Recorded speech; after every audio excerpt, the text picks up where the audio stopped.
नमस्कार मित्रों, आज चिंतन में प्रार्थना में है चमत्कारी शक्ति। अध्यात्मवेत्ताओं ने ईश्वरीय सहायता उपलब्ध करने हेतु प्रार्थना को सर्वोत्तम एवं उच्च स्तरीय माध्यम बताया है।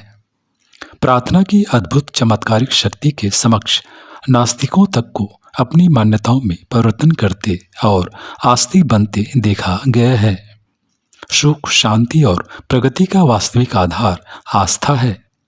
भाव भरी श्रद्धा एवं विश्वास के आधार पर घोर संकट के क्षणों में भी उसकी आंतरिक पुकार पर ईश्वर की प्रत्यक्ष एवं परोक्ष सहायता घटाटोप बनकर बरसती और उबार लेती है। विश्व के इतिहास के पन्नों में ऐसे अनगिनत उदाहरण भरे पड़े हैं जिनमें किसी को उसकी आंतरिक पुकार पर दैवी सहायता उपलब्ध हुई। ध्रुव, प्रहलाद, मीरा, नरसिंह मेहता आदि की कथा गाथाएं प्रसिद्ध हैं। एकाकी प्रयत्नों की अपेक्षा सामूहिक रूप से की गई प्रार्थना अधिक बलवती होती है और देखते ही देखते असंभव को संभव बनाकर रख देती है। प्राण रक्षा एवं स्वास्थ्य रक्षा के रूप में इस तरह की कितनी घटनाएं सामने आती रहती हैं। आवश्यकता मात्र अपने अंतःकरण को ईश्वर की ओर उन्मुख करने भर की है। इस संदर्भ में विख्यात चिकित्सा विज्ञानी डॉक्टर एलेक्सिस कैरेल ने गहन खोजें की हैं और मैन द अननोन नामक पुस्तक में उन अनुसंधानपूर्ण अनुभवों को प्रकाशित किया है। वे स्वयं कैंसर रोग के विशेषज्ञ थे और उनके अनुसंधान एवं उपचार के लिए किए गए प्रयासों के लिए अंतर्राष्ट्रीय पुरस्कारों से सम्मानित भी हो चुके थे। उनके आश्चर्य का तब ठिकाना न रहा जब एक मरणासन्न कैंसर रोगी को उनने प्रार्थना चिकित्सा द्वारा पूर्ण रूप से स्वस्थ होते देखा। परीक्षण करने पर पाया गया कि उस स्थान पर मात्र रोग के चिन्ह भर रह गए थे और रोगी रोग मुक्त हो चुका था। यह वह रोगी था जिसे उनने स्वयं असाध्य घोषित कर जवाब दे दिया था।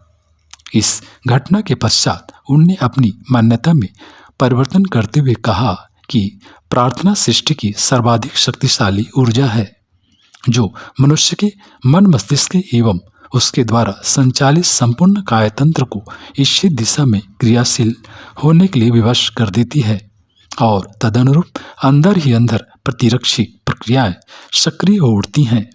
प्रार्थना का लाभ न केवल भौतिक स्वास्थ्य के रूप में हस्तगत होता है वरन बौद्धिक प्रखरता, मानसिक ओजस्विता एवं आत्मिक प्रसन्नता के रूप में भी मिलता है।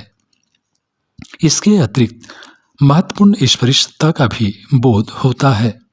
अपने समय के ख्यातिलब्ध शल्य चिकित्सक एवं royal college of surgeons London के वरिष्ठ सदस्य डॉक्टर होवार्ड समरवेल ने अपनी कृति आफ्टर एवरेस्ट में इस तरह की कई घटनाओं का सविस्तार वर्णन किया है कि जिसमें चिकित्सकों द्वारा असाध्य घोषित किए गए रोगियों ने प्रार्थना द्वारा नवजीवन प्राप्त किया।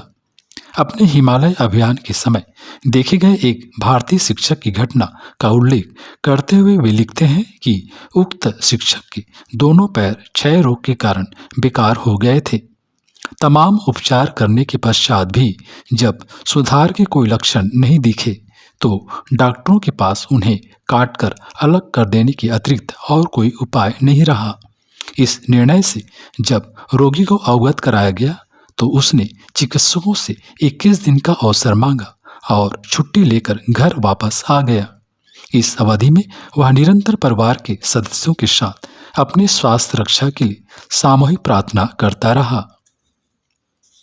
कुछ महीने पश्चात रुग्णता पूर्णतः मिट गई और वह स्कूल पढ़ाने जाने लगा। बच्चों के साथ खेलते और दौड़ते भी देखा गया। इसी तरह की एक अन्य घटना का वर्णन करते हुए डॉक्टर समरवेल लिखते हैं कि उनका एक रोगी गाल के कैंसर से पीड़ित था।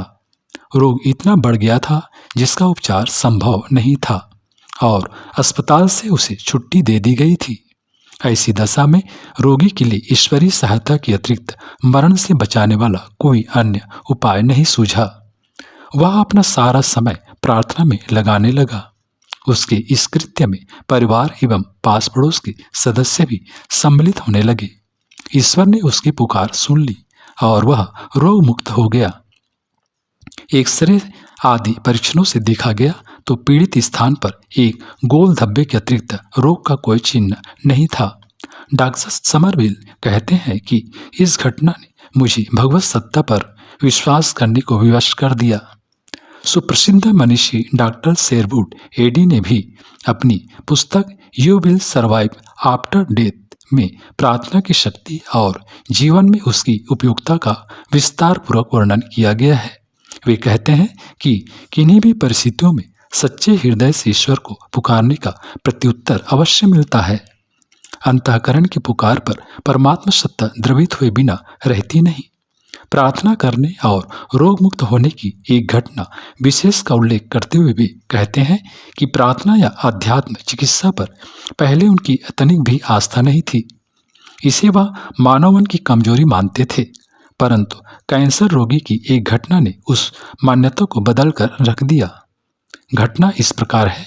लंदन निवासी खेल प्रशिक्षक W.T. पारिश नामक व्यक्ति की पत्नी को कैंसर हो गया था, जिसका उपचार चिकित्सकों द्वारा किए जाने पर भी सुधार परिलक्षित नहीं हुआ। हारकर उसे अस्पताल से घर वापस भेज दिया। हारे को हरिनाम की उक्ति को चरितार्थ करते हुए उक्त महिला 9 महीनों तक प्रार्थना में निरत रही। उसका परिणाम रोग मुक्ति के रूप में मिला। चिकित्सा शास्त्री डॉक्टर नेस्ली वेदरहेड पाश्चात्य जगत में अध्यात्म चिकित्सा के सिद्धांतों एवं प्रयोगों को विकसित करने में अग्रणी माने जाते हैं। अपनी प्रसिद्ध पुस्तक साइकोलॉजी रिलीजन एंड हीलिंग में उनने सामूहिक प्रार्थना से उद्भूत दिव्य ऊर्जा से कितने ही मरणासन व्यक्तियों के स्वस्थ होने की घटनाओं का आंखों देखा विवरण प्रकाशित किया है। इनमें से एक मर्मस्पर्शी घटना 4 वर्षीय एक बच्चे की है, जिसे वृक्क शोथ हो गया था। जितना अधिक उपचार किया जाता, मर्ज उतनी ही तीव्रता से बढ़ जाता। अंततः विशेषज्ञों ने उसे असाध्य घोषित कर उसके स्वयं के भाग्य पर छोड़ दिया। माता के वात्सल्य भाव ने साहस समेटा और आसपास के जन समुदाय को एकत्रित कर प्रार्थना करने बैठ गई। एक निश्चित अवधि तक यह क्रम कुछ दिनों पर बराबर चलता रहा। उपचार करने और बाद में हार मान लेने वाले चिकित्सकों को यह देखकर भारी आश्चर्य हुआ कि बच्चे के दोनों गुर्दे भली भांति कार्य करने लगे हैं और उसका स्वास्थ्य सुधरने लगा। चिकित्सकों के उस दल ने तब एक स्वर से स्वीकार किया कि प्रार्थना में अलौकिक शक्ति है।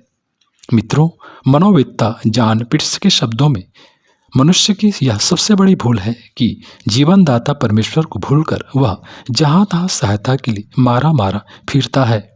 यदि वह भी एक जगह कहीं कुछ क्षणों के लिए शांत मन से बैठकर भी ईश्वर को अंतःकरण से पुकारे तो कोई कारण नहीं कि उसका आंतरिक पुकार पर परमात्मा की सहायता उपलब्ध न हो। ईश्वरीय सहायता पाने आत्मोत्कर्ष की दिशा में आगे बढ़ने का एक सर्वोत्तम उपाय प्रार्थना है।